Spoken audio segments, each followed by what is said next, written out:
Canal 9, Bio Bio Televisión, junto a Universidad Católica de la Santísima Concepción y Arzobispado de Concepción.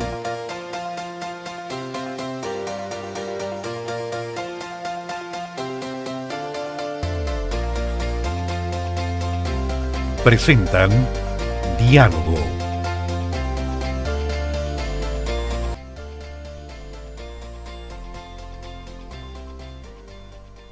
Bueno, aquí estamos nuevamente en Diálogo, dialogando con un programa realizado por los estudiantes de la Dirección de Audiovisual y Multimedia de la Universidad Católica de la Santísima Concepción.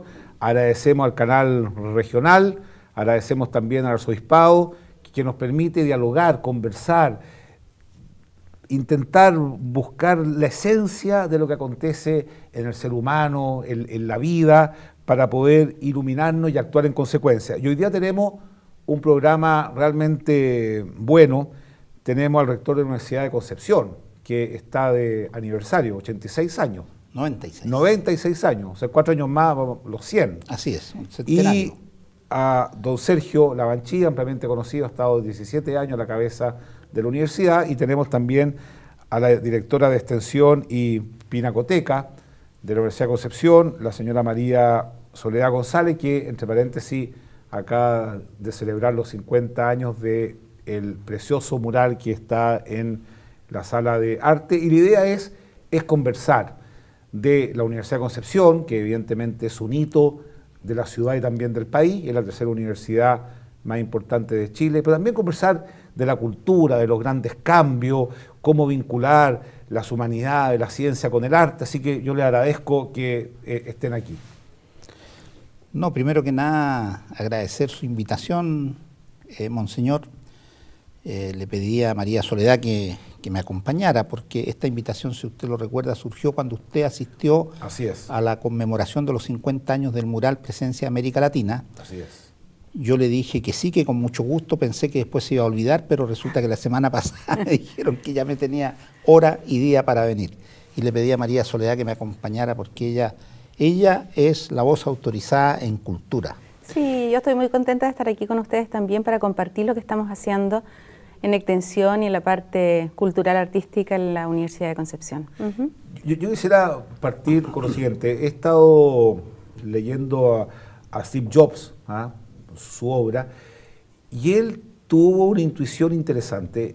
Su propósito era vincular tecnología y humanidades. Y se podría ampliar, además, usted es ingeniero, usted es artista, de hecho hemos hecho algunas cosas en conjunto. ¿Eso se da en la universidad, por ejemplo, a un estudiante de ingeniería le interesa el arte, un chiquillo de arte le interesa saber qué pasa con las matemáticas, o todavía son lugares estancos? Permiso. No, pero por supuesto. No, nosotros desde el año pasado estamos justamente promoviendo la ciencia y las artes, que poder verlas en conjunto y poder tener una visión horizontal. Hicimos un llamado a la comunidad universitaria, docentes, alumnos de pre y posgrado, a participar de esto. ¿En qué consiste? Hacer duplas de alguien de la ciencia y con alguien de arte. Y para hacer un proyecto en conjunto.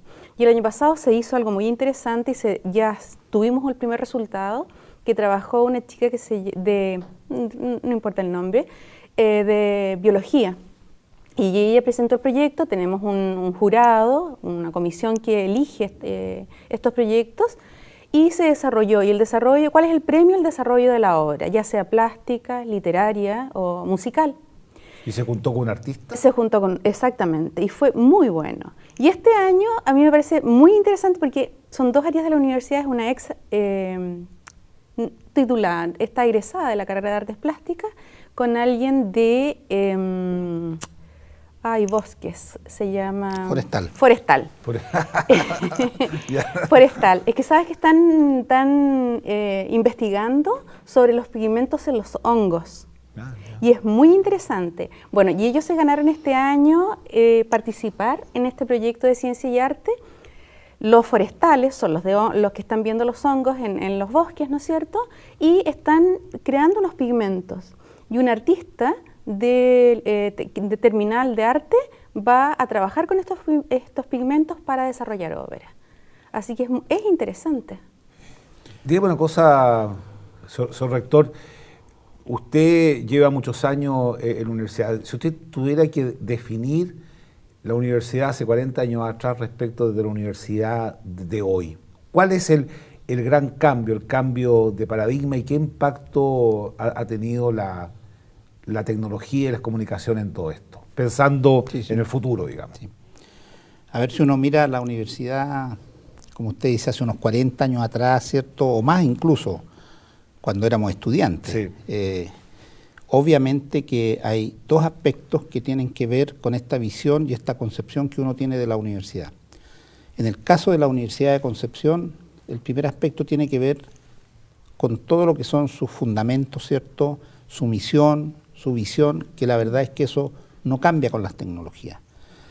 Los principios universitarios, en el caso de la Universidad de Concepción, son los mismos que le imprimieron los fundadores, ¿cierto?, hace ya 96 años. Es un aspecto de la universidad que es como un elemento invariante, ¿ya? Como la roca. Claro, ¿cierto? Ya. Lo que no cambia, porque está en los cimientos mismos de la universidad. Bueno, la forma como se definió como una universidad, primero, que iba a contribuir en la formación de profesionales y científicos, por supuesto con calidad, pero también aportar a la sociedad no solo profesionales y científicos, sino conocimiento a través de la investigación, a través de la innovación. Ya en esos tiempos existía en los fundadores la idea de que esta universidad tenía que ser un aporte real, como decía, no solo en la formación de personas, sino que también en el aporte que se hace al país, a la región, en estos otros aspectos.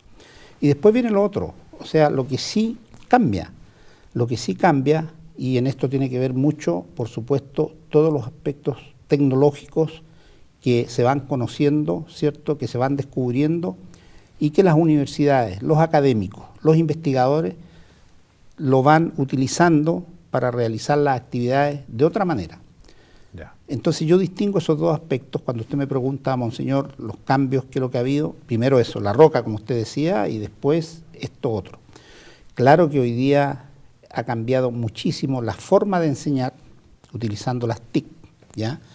La forma de hacer investigación con el nuevo equipamiento y, repito, las nuevas tecnologías que existen, lo que ha producido un cambio muy grande, ¿ya? Muy grande respecto de esto. Por ejemplo, si uno piensa en la parte computacional, si uno piensa en 30 o 40 años atrás, ¿cierto? Evidentemente esa herramienta no estaba como está hoy día. Usted tiene hoy día un iPhone o uno de estos aparatos chicos, ¿cierto? Y tiene una memoria y una capacidad de procesar datos que en ese tiempo tenía que tener una sala poco menos para tener ese computador. El famoso Barrow 4800. El IBM, ¿cierto? Con las el tarjetas. IBM 3700 con la tarjeta, claro. Entonces, ahí había un cambio enorme. Hoy día, por ejemplo, los jóvenes, los niños incluso, manejan las tecnologías, pero mucho más que sus padres, y le enseñan a sus padres, ¿cierto?, a cómo usar todas estas nuevas tecnologías. Entonces ahí se produce un cambio muy grande en esta forma de enseñar, de comunicar el conocimiento, de transmitir el conocimiento y también de cómo hacer la investigación. Y la relación con la autoridad también ha cambiado, ¿no? Por supuesto, porque ya esa es una cosa que no tiene que ver con las tecnologías solamente, sino que tiene que ver con una forma de conducirse, ¿cierto?, en estos valores que siempre nosotros tratamos de inculcar. Ahora, el concepto de autoridad también ha cambiado. Mucho. Ha cambiado muchísimo. Ha cambiado incluso en la relación padre-hijo. Claro. ¿Cierto? Ya no está ese padre autoritario, ese padre que había que tratar de usted, ¿cierto? En fin, o sea, si nosotros recordamos eso, esa relación cambia, porque el concepto de autoridad se tiene de manera distinta hoy día. Y depende de qué autoridad estemos hablando. Puede ser una autoridad paterna, ¿cierto? Una autoridad materna, puede ser una autoridad política o una autoridad de instituciones. Sí, claro. Esa relación, por supuesto, que ha cambiado. Y yo creo que ha cambiado para bien en muchos aspectos. Y en otros aspectos también tiene sus problemas, ¿cierto?, de que si ya no se habla de autoridad con esa imagen de que es de imposición, ¿ya? La autoridad es la que impone, pero sí por lo menos tener ese concepto de la jerarquía que tiene que haber de estos valores, del respeto que tiene que haber a las personas que tienen más experiencia, ¿cierto? O que tienen ya una vida trazada y que pueden de alguna manera transmitir eso a las generaciones más jóvenes. ¿Existe en la Universidad de Concepción, debe existir, digamos, ese profesor que al menos yo conocí, venerable, digamos, que le ha dedicado la vida a la investigación, que es el que da testimonio, el que sabe, el que está dedicado a los alumnos, o eso también ha ido cambiando un poco? ¿Y de qué manera la universidad, que es una universidad pública, digamos, no es una universidad estatal, pero pública, como la Universidad Católica, vive en eso? ¿Existen todavía esos personajes así? Yo creo que sí, o sea, los estudiantes distinguen muy bien y aprecian muy bien, y también los pares, a aquellos académicos que por su dedicación, por la seriedad con que hacen su trabajo, por el cúmulo de conocimientos que tienen, por la disposición que tienen a entregarlo, tienen un respeto, yo no diría tal vez como antes, que podría ser ese respeto iba acompañado de lo que decíamos de la autoridad, ¿cierto? Cuando nosotros pensamos en Alemania, el Herr Professor, ¿no? Claro. No, pero sí ese reconocimiento y ese respeto a ese académico, a ese profesor, que tiene esas características, ¿ya? Eso existe. Ahora, a su vez la universidad tiene, y las universidades en general, tienen formas también de hacer esos reconocimientos institucionalmente. Claro. Por ejemplo, la calidad de profesor emérito, ¿ya? Emérito es para la persona que jubila, ¿cierto? Y que ha tenido una carrera académica, una trayectoria destacada, y por lo tanto yo diría que existe, tal vez no con las mismas formas de antaño, pero sí en el fondo sigue habiendo esa consideración y ese respeto a ese profesor, ¿cierto? A ese maestro, ¿ya? Que se gana eso con su trabajo cotidiano. Volviendo ahora al vínculo ciencia, humanidades, arte, yo siento que se ha desarrollado demasiado en la cultura occidental el logocentrismo, digamos, y una dimensión más bien científica, tecnológica de la vida. ¿Qué carreras tienen ustedes vinculadas al arte en la Universidad de Concepción? Nosotros tenemos licenciatura en Artes Visuales, y también apoyamos todo lo que es la parte de pedagogía en artes plásticas, que pertenece a la Escuela de Educación, pero el Departamento de Arte les hace las clases de arte. Además tienen arquitectura. Hay arquitectura también, exacto, exacto. ¿Diseño tienen? No, no hay diseño, pero arquitectura. En todas las universidades hay asignaturas electivas y complementarias. Perfecto. Y todos los alumnos pueden tomar asignaturas de arte perteneciendo a otras carreras, como para hacer su educación más integral. ¿Y hay un interés de los alumnos? Sí, por supuesto de que sí. participar en el mundo? Cada año más. Qué cada bueno, año más. Qué bueno, sí. Qué bueno. Yo siento que es bastante positivo lo que está pasando entre los alumnos, que están viendo, yo creo que es por la tecnología, realmente, porque la tecnología está ocupando la mayor parte del tiempo de todas las personas, y finalmente el arte yo lo encuentro más personal. Por lo tanto, cada vez más yo siento que los alumnos se están acercando al área artística para desarrollar esa parte personal que en estos momentos es como tan solitaria. Sí. Ahora, usted preguntaba esto de la relación arte, ciencia, tecnología. Sí. Lo que pasa es que aquí las tecnologías pueden ser muy útiles para hacer una difusión cultural y artística mucho más efectiva. Por ejemplo, María Soledad podría contar en breves palabras, por ejemplo, esta aplicación que tienen en la Pinacoteca, donde usted puede visitar la Pinacoteca sin ir a la Pinacoteca. En cualquier parte del mundo. En eso. Qué fantástico. Sí. Estamos súper contentos con eso. Se acaba de lanzar ese proyecto. Tenemos un tour virtual que puede ser de cualquier parte del mundo, como usted dice. Y lo interesante de esto es que estamos a la altura de cualquier museo internacional, porque se puede recorrer la Pinacoteca y sus salas en forma real, en las muestras que están ahora, y las muestras además patrimoniales. Y las muestras patrimoniales están con información cada obra. Uno puede acceder a cada obra y obtener información de la obra. Yo siento que eso es muy importante porque se expande el conocimiento, ¿no es cierto? Pero además ayuda a los investigadores de repente a ingresar virtualmente, ver lo que hay para después investigar un poco más a fondo. La otra cosa que tenemos que es tenemos que estar más orgullosos aún porque es la primera a nivel casi latinoamericano, no se ha hecho en Chile, es una aplicación móvil que usted va con su aparato electrónico y puede acceder a tener un tour virtual. Usted va en su tiempo recorriendo las muestras patrimoniales y obteniendo información de la obra. Además que está hecho para niños, que hablábamos recién que los niños son los que más están naciendo con esto, entonces finalmente lo manejan de buena manera. Y hay juegos para los niños, y juegos muy interesantes, cosa que tengan un vínculo con la obra de manera entretenida primero, para después culturizarse a través de ella. Así que de verdad que estamos muy contentos con eso, yo creo que somos bien pioneros en eso, y estamos visualizándonos a nivel mundial en este momento. Ahora viene una reforma educacional, bueno, usted ha estado bien vinculado, es el presidente del G9, bueno, ha sido una voz también importante porque la Universidad de Concepción tiene un prestigio, pues eso es indudable, el tiempo, los profesionales que han sacado adelante, su vinculación con el medio, eso es innegable, es la que tiene en la región más fondos de investigación. ¿Cómo ve usted la reforma? Y eso es una pregunta. Y lo otro, ¿cómo proyecta en el contexto del Chile de hoy la universidad en 20, 30 años más? A ver, lo primero que tiene que ver con la reforma, yo creo que en general, y esto puede ser un consenso dentro del país, digamos, que es necesaria una reforma, y voy a hablar aquí del sistema de educación superior, no de la reforma de la educación básica o media que ya tomó su curso el año pasado con las modificaciones y las leyes que se han hecho al respecto. Y la educación superior evidentemente necesita una reforma que primero resuelva muchos de los temas que enfrentan los 3 niveles de educación superior, centros de formación técnica, institutos profesionales y universidades, respecto a un tema que es fundamental, que es la calidad. Centrarse en el tema de la calidad.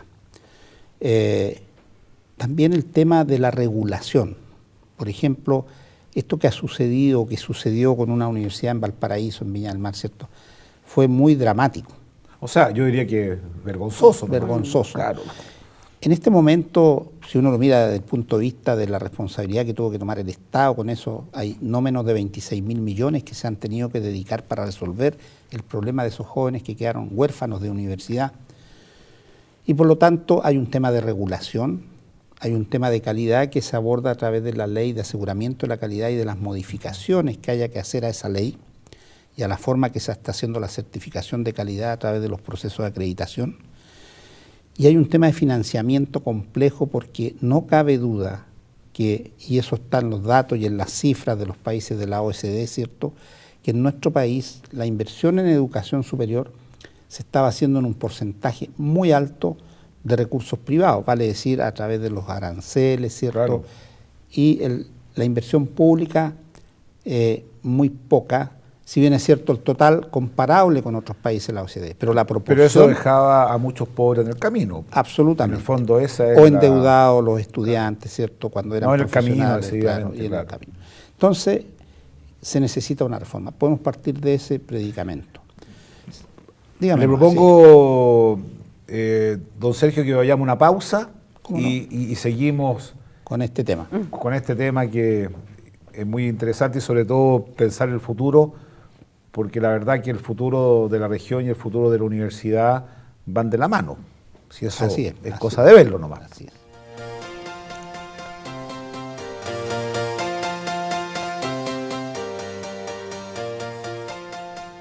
Escríbanos a @pediálogo, no importa, saber lo que usted piensa del programa, de cómo seguimos adelante, y este programa siéntalo suyo. Y seguimos conversando con don Sergio Lavanchi, con la profesora María Soledad González. Bueno, en conclusión, la reforma universitaria es necesaria y pretende que no queden jóvenes talentosos en el camino. Ese es un tema. Y yo quisiera la segunda pregunta.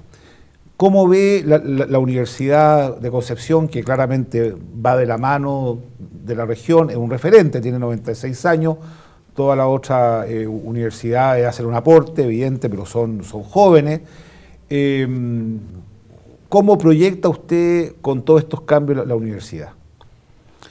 A ver, las universidades tenemos alguna forma de orientar, ¿cierto?, nuestro quehacer y nuestra acción en base a lo que se conoce como planes de desarrollo.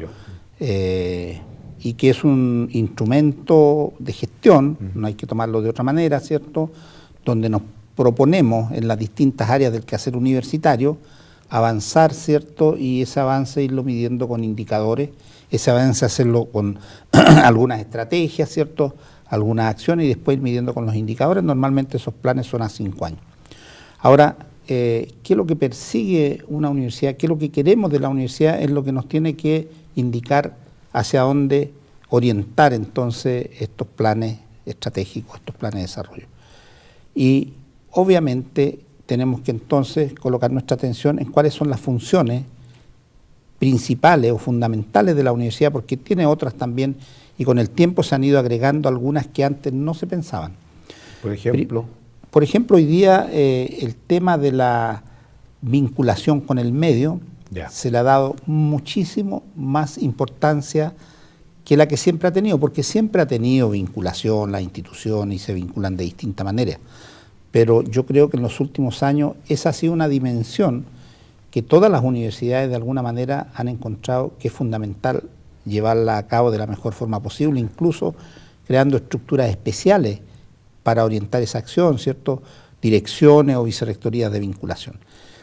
Hay otro aspecto que también antes no estaba, digamos, en las funciones de la universidad, cuando le llaman esta la tercera misión o la cuarta misión, no sé, de la innovación, emprendimiento, innovación.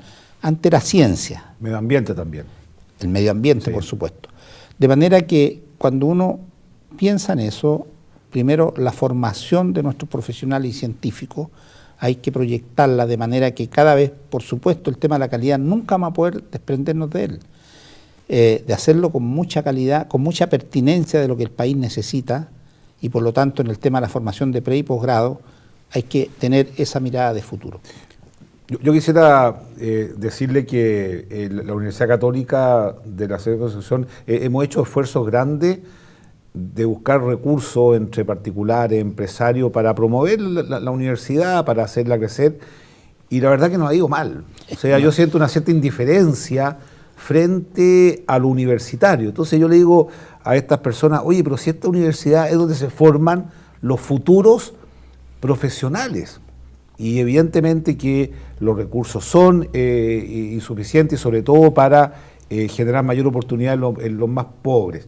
¿Usted siente que hay un interés del mundo empresarial por la Universidad de Concepción, o solamente piden, pero el aporte que hace es poco? Yo creo que el mundo empresarial, las empresas se relacionan, y particularmente con nuestra universidad, pero esa relación va siempre a través de proyectos específicos, ¿ya?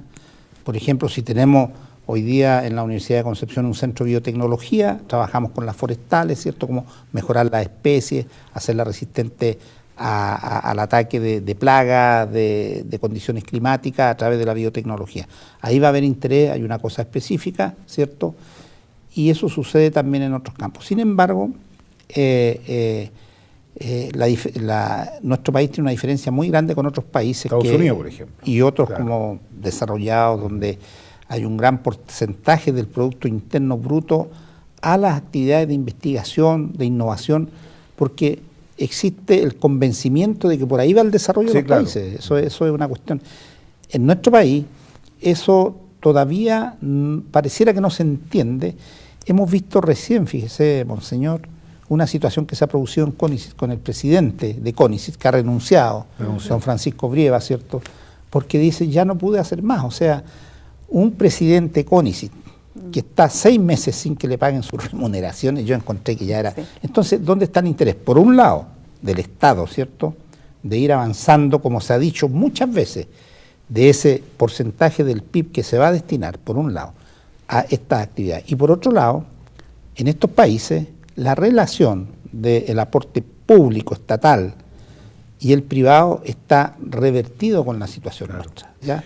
Bueno, de hecho, absolutamente. muchas universidades en Estados Unidos se han creado de donaciones importantes, de fundaciones, de familias. Yo pienso que en eso tenemos una gran deuda. Fíjese que el Papa Francisco en la encíclica Laudato Si hablaba de una indiferencia, o sea, una globalización de la indiferencia. Y yo creo que la universidad en general, en el ámbito de la investigación, de la pedagogía, de la enseñanza, son lugares de cambio social tremendamente importantes y culturales. Y yo siento que eso no está asimilado en la cultura. Yo tengo la impresión que en general estamos bastante solos. Yo no sé si usted percibe eso, y especialmente en aspectos tan importantes de una sociedad, pero tan sensible como es el mundo del arte, Sí. de la creación. Por ejemplo, en Concepción no hay una escuela de teatro formal en una universidad. Es raro entender eso, ¿no? Y es por razones económicas, en definitiva.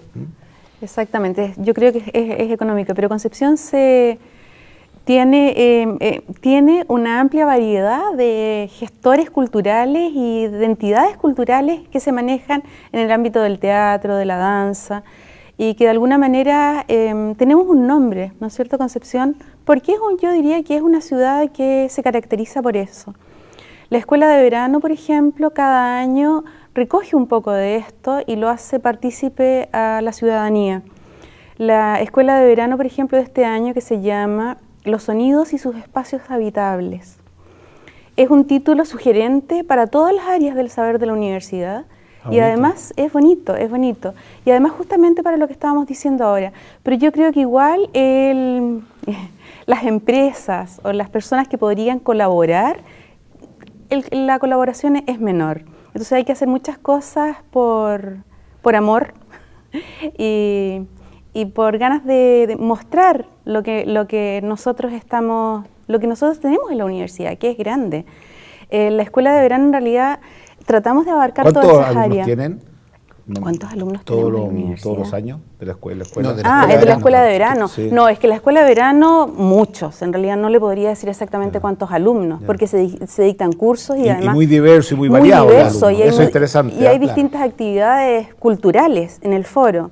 En el foro todos los días durante 3 semanas hay actividades culturales, que cuando usted dice no hay escuela de teatro, pero nosotros tratamos de tener teatro, cine, música, la orquesta para todo el público. Sí, muy bueno. Entonces igual se hace un esfuerzo que requiere de dinero, ¿no es cierto?, pero que se muestran todas las variedades culturales. Se trata ahí de incentivar, ¿cierto?, este aporte del sector privado a través de distintos instrumentos, pero funcionan o no funcionan. Por ejemplo, la ley de donaciones para la parte cultural, lo que se llamó en un tiempo la ley Valdés, ¿cierto?, porque él era el que propiciaba esto. Al final tenía tantas trabas burocráticas que al final la empresa sabe, no. Un tiempo tuvimos nosotros como universidad y como corporación cultural de la Corcudec, para las presentaciones musicales, sinfónicas y de todo tipo, donaciones. Después se acabaron porque resulta que la ley que trataba de incentivar esto no funcionaba. En el tema científico, con franquicias tributarias para las empresas, ¿cierto?, para que descuenten de los tributos aquello que dedican a investigación e innovación, tampoco ha dado buen resultado. Entonces ahí tenemos una falencia muy grande, porque realmente cuesta mucho conseguir un auspicio para actividades culturales, muy difícil. En la parte de investigación, si no hay un interés específico que tiene la empresa para obtener algún producto, el desarrollo de algún proceso, tampoco va a haber mucho. Entonces ahí tenemos una complicación. Y por otro lado, con un porcentaje, repito, del PIB, del Producto Interno Bruto, dedicado a investigaciones, 0,3, ¿cierto?, del PIB respecto a otros países. ¿Comparado a otros países cuánto es? No, el 2,5, 2,8, países como Japón, países como, yo diría, Finlandia, todos estos países que han visto allí que está el desarrollo. O sea, no es a través de las materias primas solamente. Las materias primas muy importantes, pero lo que se conoce y todos sabemos y entendemos, agregar inteligencia a esas materias primas, valor agregado. Y eso se hace con ciencia, tecnología, conocimiento. ¿Ya? Ustedes tienen un buen porcentaje de profesores con PhD, ¿no? Sí. Ya. Un alto magíster, porcentaje, yo diría un 70% de nuestros profesores tienen PhD. Y apuestan, digamos, a una planta docente, digamos. Sí, absolutamente. O sea, no universidades que tienen profesores que hacen una clase, apuestan... O sea, es una universidad compleja, digamos. Absolutamente. En el sentido amplia palabra. ¿Y usted siente que hay un reconocimiento del Estado?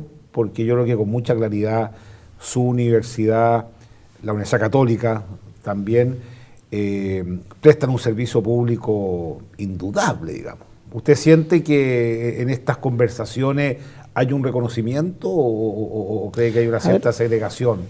Yo creo que lo ha habido en el tiempo.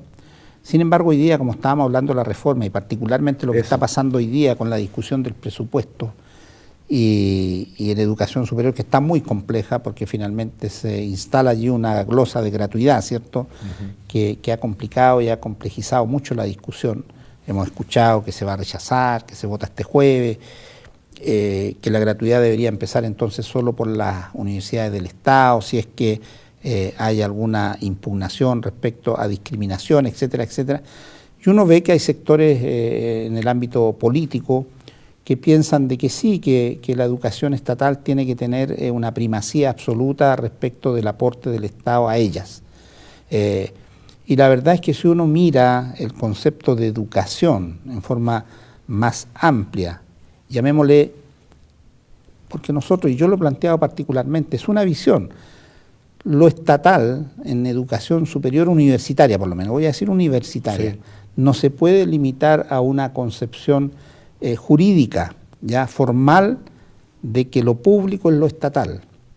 Yo creo que hay instituciones, y en el caso de las instituciones que están en el Consejo de Rectores, que no son estatales, que son 9, ese sentido de lo público, como quiera llamársele, vocación pública, responsabilidad pública, compromiso público, está presente. Un servicio a la comunidad desinteresado, sin fines de lucro.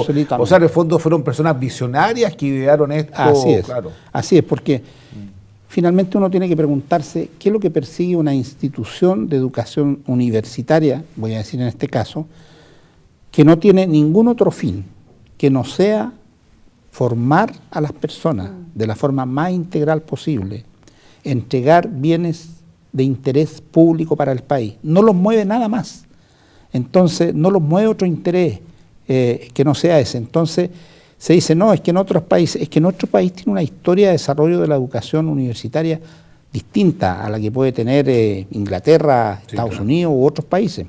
Y tenemos que vivir con esa historia. Hasta el año 81 había 8 universidades que fueron, desde que se crea, desde que se deriva, mejor dicho, de esa academia monárquica que había la Universidad de Chile el año 1842, ahí parten las universidades, el año 1888, la Universidad Católica en Santiago, nosotros en el año 1919, y ahí va la historia de la educación universitaria. Entonces ahora, como nacen después del año 81 nuevas universidades, se pretende olvidarse hacer olvido de eso. Y eso no puede ser tampoco. Entonces nosotros hemos planteado claramente que si bien es cierto el Estado tiene una responsabilidad con sus instituciones, está fuera de toda discusión, pero hay otras instituciones que tienen que tener un reconocimiento similar para que cumplan esta función desinteresada, sin fines de lucro y que no es la otra que es lo que yo decía. ¿Cuál es el perfil de alumno que estudia en la universidad? ¿Son de la región? ¿Vienen de todo Chile? ¿El perfil socioeconómico? No, cambió mucho esa distribución al crearse universidades regionales, ¿cierto? Ya. Porque cuando había 8 universidades hasta el año 81, cuando un joven quería estudiar medicina, por ejemplo, o se quedaba en Concepción o se iba a Santiago, esas eran las opciones. Hoy día si está en Magallanes... Y la Austral también estaba opción en medicina. La Universidad Austral. Sí, claro. Lo tenía, ya. Sí, tenía. Bueno, pero igual. Pero alguien de Magallanes, por ejemplo, hoy día tiene una universidad ahí en la Universidad de Magallanes, tiene medicina, ¿ya? O si se va a Antofagasta, entonces eso ha cambiado mucho. Ya.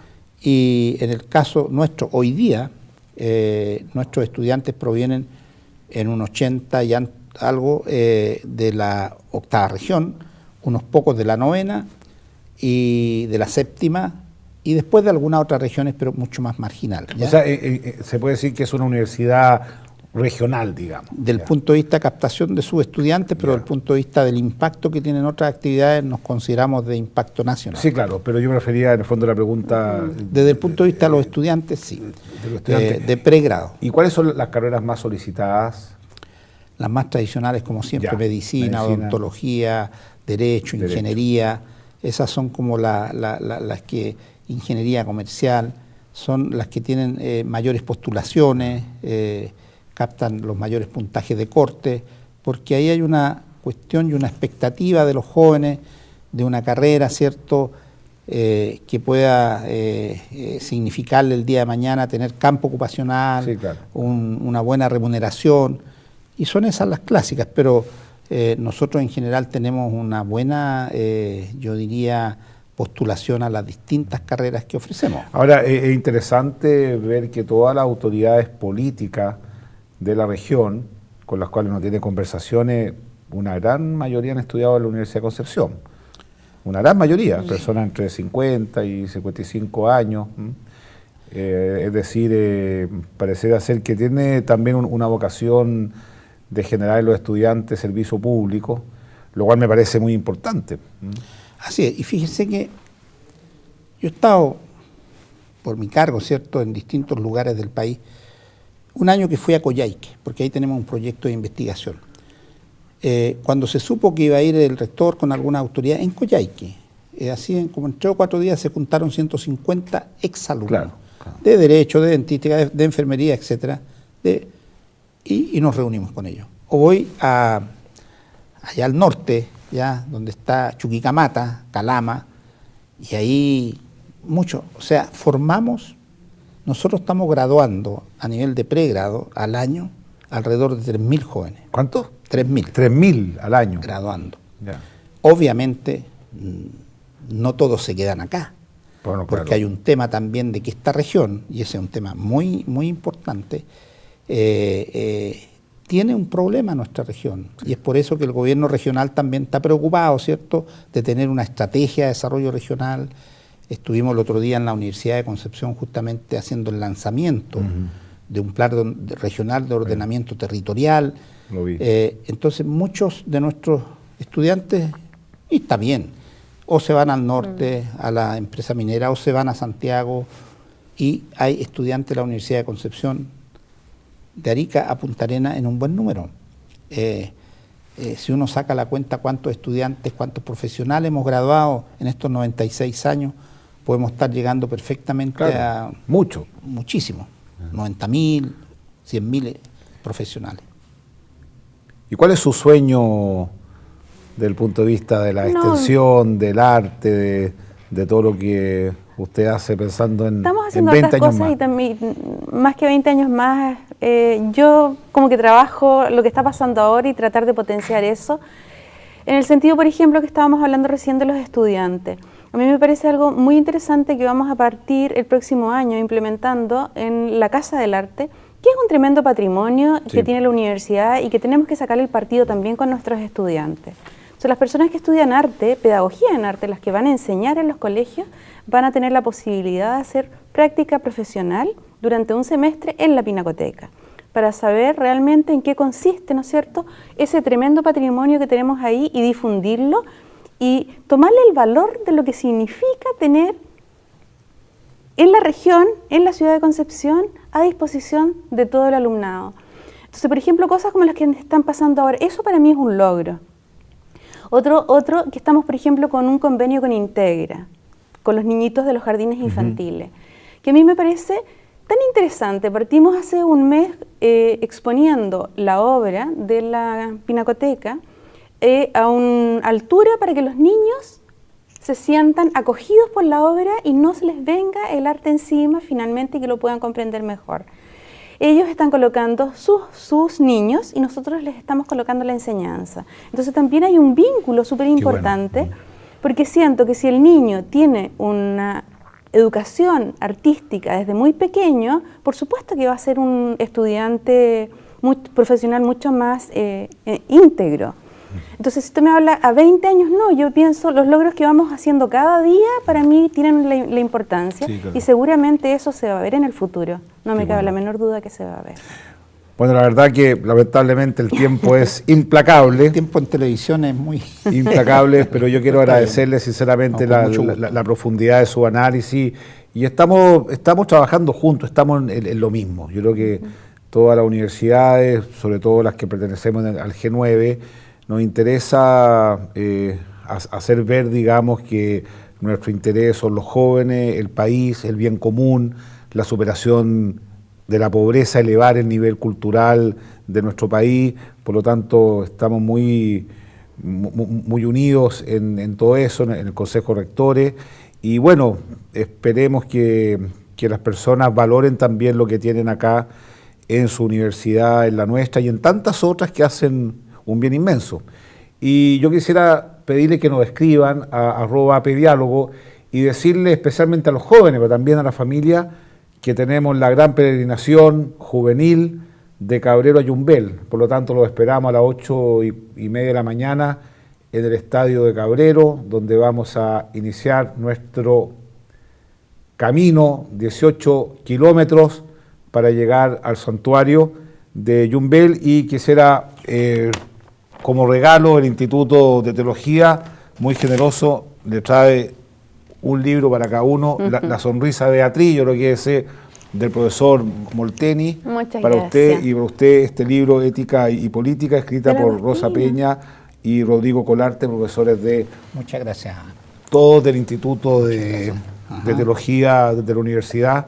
Por lo tanto, es Se lo agradezco porque yo conozco al padre Agostino. Pero que es artista Así que, también, sí, ¿ah? definitivamente. Es una buena sí. manera de Sí.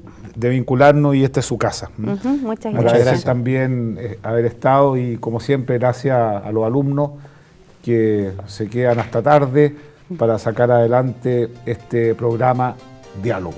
Hasta luego.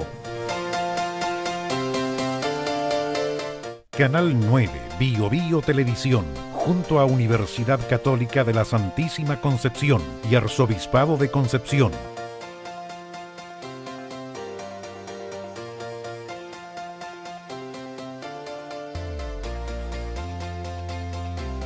presentaron Diálogo.